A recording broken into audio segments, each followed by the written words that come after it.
यदि आपको हाइपरलिपिडेमिया है, जिसे आमतौर पर उच्च कोलेस्ट्रॉल कहा जाता है, तो आपके रक्त में लिपिड का एक उच्च स्तर होता है। लिपिड्स वे चर्बी और चर्बी जैसे पदार्थ है। ऐसी स्थिति में लिपिड्स के सबसे आम प्रकार है कोलेस्ट्रॉल और ट्राइग्लिसराइड्स। आपके शरीर को ठीक से काम करने के लिए कोलेस्ट्रॉल की जरूरत पड़ती है। आपका शरीर आपके लिए जरूरी सारा कोलेस्ट्रॉल बनाता है और आमतौर पर आपके लीवर यानी कि यकृत में। आपके शरीर में कोशिकाओं को अपने मेम्ब्रेन यानी कि चिल्ले के हिस्से के रूप में कोलेस्ट्रॉल की आवश्यकता होती है। आपकी त्वचा विटामिन डी बनाने के लिए धूप और कोलेस्ट्रॉल का उपयोग करती है। कुछ ग्रंथियां जैसे पुरुषों में अंडकोश और एड्रिनल यानी कि अधिवृक्क ग्रंथियां महत्वपूर्ण रसायनों जिन्हें हार्मोन्स कहा जाता है उसको बनाने के लिए कोलेस्ट्रॉल का उपयोग करती है। और आपका लीवर कोलेस्ट्रॉल का उपयोग करके बाइल एसिड यानी कि पित्तरस बनाता है, जो आपके आहार में चर्बी को पचाने में मदद करता है। आपका शरीर ऊर्जा के लिए ट्राइग्लिसराइड्स का उपयोग करता है। आपके रक्त में ट्राइग्लिसराइड्स आपके आहार से और आपके लीवर से आता है। जिन खाद्य पदार्थों में उच्च ट्राइग्लिसराइड्स होते हैं उनमें चर्बी युक्त आहार, शुद्ध कार्बोहाइड्रेट, सरल चीनी या ज़्यादा मात्रा में हो वैसा आहार और शराब शामिल है। आपके लीवर में से आपके लिपिड्स कुछ समायोजन के बिना आपके रक्त के प्रवाह में से पारित होने के लिए सक्षम नहीं है।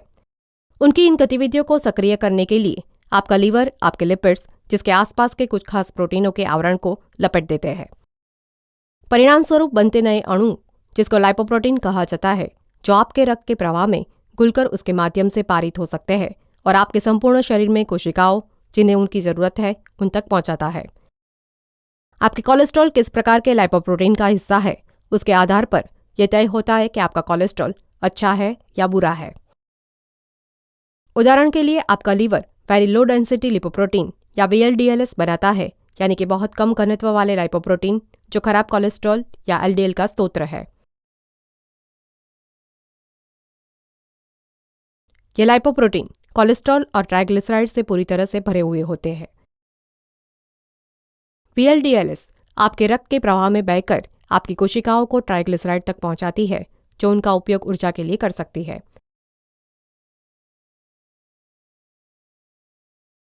यदि आपका लीवर आपके शरीर की ऊर्जा की जरूरतों के मुकाबले अधिक VLDL बनाता है, ये VLDL अतिरिक्त ट्राइग्लिसराइड का शरीर की चर्बी की तरह संग्रह करता है।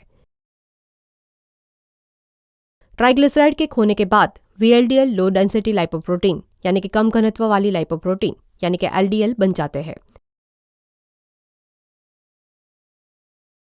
LDL आपके रक्त के प्रवाह में बहकर आपकी उन कोशिकाओं को कोलेस्ट्रॉल पहुंचाती है जिन्हें उनकी जरूरत होती है। यदि आपका शरीर बहुत ज्यादा मात्रा में LDL बनाता है तो यह आपके रक्त में जमा होने लगता है। LDL आपकी रक्तवाहिका को दीवारों में जमा हो सकता है, जिसके कारण वहां चर्बी जैसे पदार्थ इकट्ठा होकर जमा होने लगते हैं, जिन्हें प्लाक कहा जाता है। रक्तवाहिका की दीवार को नुकसान होने के कारण LDL के लिए प्लान बनाना आसान हो जाता है। समय के साथ इस गट्ठे के वहां जमने से वो रक्तवाहिका को संकीर्ण कर सकता है और उसमें से बहने वाले रक्त प्रवाह को कम कर सकता है। इस कारण LDL को खराब कोलेस्ट्रॉल कहा जाता है। सामान्य जगह जहां प्लाक यानी कि पट्टिका जमा हो सकती है वो है आपकी कॉरोनरी धमनियां, जो कि है रक्तवाहिका जो आपके हृदय की मांसपेशियों को रक्त पहुंचाती है। इस प्लाक के जमने के कारण कॉरोनरी आर्टरी डिजीज होता है और आपके दिल के दौरे का खतरा बढ़ जाता है। अन्य धमनियों में जैसे गर्दन की रक्तवाहिका जिसे कैरोटिड आर्टरी कहा जाता है, उसमें से जमा होते प्लाक यानी कि पट्टिका के कारण आपके मस्तिष्क को मिलने वाले रक्त के प्रवाह को कम कर सकता है और आपके स्ट्रोक के खतरे को बढ़ा सकता है। आपका लीवर हाई डेंसिटी लाइपोप्रोटीन यानी कि उच्च घनत्व वाले लाइपोप्रोटीन या HDL बनाता है, जिसे अच्छा कोलेस्ट्रॉल कहा जाता है। LDL की तुलना में HDL में अधिक मात्रा में प्रोटीन और लहू की कम मात्रा में कोलेस्ट्रॉल और ट्राइग्लिसराइड्स होते हैं। HDL आपकी कोशिकाओं में से और आपकी रक्तवाहिकाओं में जमा हुए प्लाक यानी कि पट्टिका में से कोलेस्ट्रॉल को निकालने में मदद करता है। इस कारणवश HDL को अच्छे कोलेस्ट्रॉल कहा जाता है। HDL अतिरिक्त कोलेस्ट्रॉल आपके लीवर में वापस पहुंचाते हैं, जो उन्हें आपके शरीर में से बाहर निकालता है। यदि आप 20 वर्ष या उससे अधिक उम्र के हैं तो नेशनल इंस्टीट्यूट ऑफ हेल्थ यानी कि राष्ट्रीय स्वास्थ्य संस्थान आपको हर 5 साल में फास्टिंग लाइपोप्रोटीन प्रोफाइल नाम के एक रक्त परीक्षण करवाने की सलाह दे सकता है। यह आपके रक्त में टोटल यानी कि कुल कोलेस्ट्रॉल, एलडीएल, एचडीएल और ट्राइग्लिसराइड के स्तर को मापता है। इस परीक्षण के दौरान जब आप 9 से 12 घंटे के लिए कुछ भी नहीं खाया है तो उसके बाद आपके हाथ या उंगली में से रक्त का नमूना लिया जा सकता है। टोटल कोलेस्ट्रॉल का लक्ष्य 200 मिलीग्राम डीएल होना चाहिए। ज्यादातर लोगों के लिए एक आदर्श एचडीएल या अच्छा कोलेस्ट्रॉल 60 या उससे अधिक होना चाहिए। आदर्श एलडीएल यानी कि खराब कोलेस्ट्रॉल 100 से कम होना चाहिए और फास्टिंग ट्राइग्लिसराइड्स 150 से कम होना चाहिए। आपके स्वास्थ्य की परिस्थिति के आधार पर आपके विशेष लक्ष्यों में बदलाव हो सकता है। अपने डॉक्टर से पूछें कि लिपिड्स के लिए आपके लक्ष्य क्या होने चाहिए। यदि आपका कोलेस्ट्रॉल बहुत ज्यादा है तो यह महत्वपूर्ण है कि आपके हृदय के लिए स्वस्थ हो ऐसा आहार लें जिसमें प्रोटीन का स्रोत कम हो और बहुत सारे फल और सब्जियां शामिल होती है।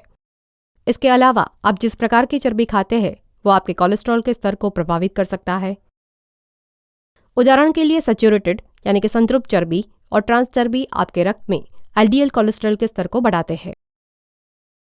इस प्रकार की चर्बी आमतौर पर सामान्य तापमान में एक ठोस रूप में होती है और वो मांस और दूध से बनी चीजों में, कई प्रसंस्कृत खाद्य पदार्थों और उष्णकटिबंधीय तेलों में जैसे कि नारियल तेल, पाम तेल और कोको का मक्खन जिसमें पाई जाती है। अनसैचुरेटेड यानी कि असंतृप्त चर्बी जिसमें पॉली अनसैचुरेटेड और मोनो अनसैचुरेटेड चर्बी शामिल है, वे स्वस्थ चर्बी है जो आमतौर पर सामान्य तापमान में द्रव के रूप में पाई जाती है। उन्हें मछली, नट्स, बादाम, अखरोट आदि और वनस्पति तेल जैसे कि खाद्य पदार्थ में पाया जा सकता है। अपने कोलेस्ट्रॉल को स्वस्थ रखने में मदद मिले इसके लिए आप अन्य कई जीवन शैली से संबंधित निर्णय ले सकते हैं, जो है धूम्रपान नहीं करना, नियमित रूप से व्यायाम करना जैसे कि तेज चलना या दौड़ना।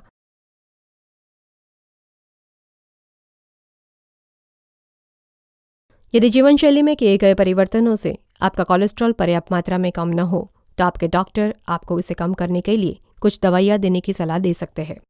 स्टेनिन एक ऐसी दवाई है जो आपके लीवर में उत्पादित कोलेस्ट्रॉल की मात्रा को कम करती है। वे एचडीएल और ट्राइग्लिसराइड से एलडीएल के स्तर को ज्यादा प्रभावित करते हैं। निएसिन एक ऐसी दवाई है जो एलडीएल कोलेस्ट्रॉल को और ट्राइग्लिसराइड को कम करती है और आपके लीवर में एचडीएल कोलेस्ट्रॉल के उत्पादन को बढ़ाती है। बाइल यानी कि पित्त, एसिड बाइंडिंग यानी कि बाध्यकारी रेसिन्स एक ऐसी दवाई है जो बाइल के अपने आहार के पाचन में एक बार इस्तेमाल हो जाने के बाद फिर से होने वाले उपयोग को रोकती है। नतीजतन आपका लीवर खोए हुए बाइल्स को फिर से हासिल करने के लिए अधिक कोलेस्ट्रॉल का उपयोग करता है, इसलिए आपके रक्त प्रवाह में कोलेस्ट्रॉल कम होता है। फिब्रेट्स का आमतौर पर आपके रक्त में ट्राइग्लिसराइड की मात्रा को कम करने के लिए उपयोग किया जाता है, लेकिन वे एचडीएल के स्तर को भी बढ़ा सकते हैं। कोलेस्ट्रॉल एब्सॉर्प्शन इनहिबिटर्स यानी कि अवशोषण अवरोधक आपके द्वारा खाए गए खाद्य पदार्थों में से आपकी आंतों में अवशोषित कोलेस्ट्रॉल की मात्रा को कम करते हैं। कई मामलों में ये कदम स्वस्थ कोलेस्ट्रॉल और ट्राइग्लिसराइड के स्तर को बनाए रखने में मदद कर सकते हैं, जैसे कि सैचुरेटेड यानी कि संतृप्त चर्बी, ट्रांस चर्बी और कोलेस्ट्रॉल कम मात्रा में हो ऐसा आहार लेना, नियमित व्यायाम करना, अपना वजन स्वस्थ स्तर पर बनाए रखना और धूम्रपान न करना।